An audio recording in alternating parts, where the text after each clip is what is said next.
Welcome to this video presentation here at Glenbourne's, and here we have the BMW 228i on a 16 plate. I'm going to start off firstly by showing you around the outside of the car, and then we'll hop in and run through some controls from there. From the outside, you can of course see it's a two-door convertible with alloy wheels. We're going to start off inside the boot area of the vehicle. First of all, as we approach the back of the car, you can see we have reversing sensors and plenty of boot space as well, especially given the nature of this vehicle.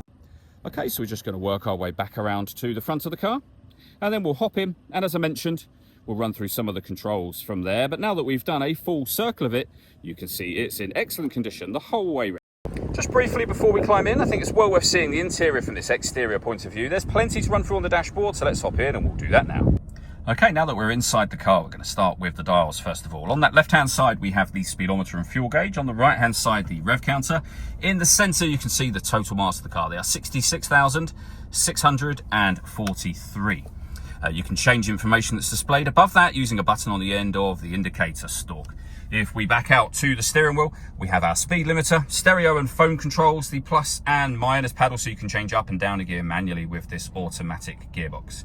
Into the center, we then have the main screen for the car. So firstly, the movement you see me making on the screen is being done using the iDrive system, which is this dial just here. You can enter certain menus from the buttons here as well, but the dial can do everything. So multimedia is where you'll listen to your own music, for example. Push the dial down. We have a CD player, as you can see. We've also got the ability to stream our music wirelessly via Bluetooth audio. We have auxiliary input and USB input, as you can see there also. When it comes to the radio, we have FM, AM and DAB. We can pair up our phone, of course, and we have satellite navigation. Really nice, clear colour display. This is BMW's Business Nav. A very easy system to use. Working our way down from that, we've got deadlocks to lock and unlock the car doors, the main volume for your stereo and your CD player. We then have climate control, so you can adjust the temperature within the car, where you'd like the air to be distributed once it enters the vehicle, and of course the fan speed up and down from here as well. That's your air conditioning off, back on again, or hit auto. The car will now take control of the direction of the air and the fan speed to maintain this temperature. And you can go back to whatever setting you had it on previously by pressing auto again. With a heated driver and passenger seat, particularly handy of course in a convertible.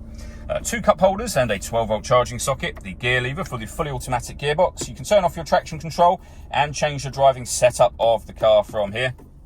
We have the controls I went through just a moment ago, and the all-important roof control. So lifting this button up will open the roof, which I'm going to show you now. So as I say, if we lift that button up towards the rear of the car, first thing that will happen is all four windows will completely go down. The roof will then open this front section. You'll see the tailgate opening in the background there, so that the roof can fold into the top section of that tailgate. If I was to keep my finger on the button, the windows will all also come back up again. Otherwise, that's now done. All that leaves me to say is thank you for taking the time to watch this video. If you'd like to come and see the car in person and have a test drive, please feel free to give us a call here at Glenbourne's. We'd love to hear from you soon.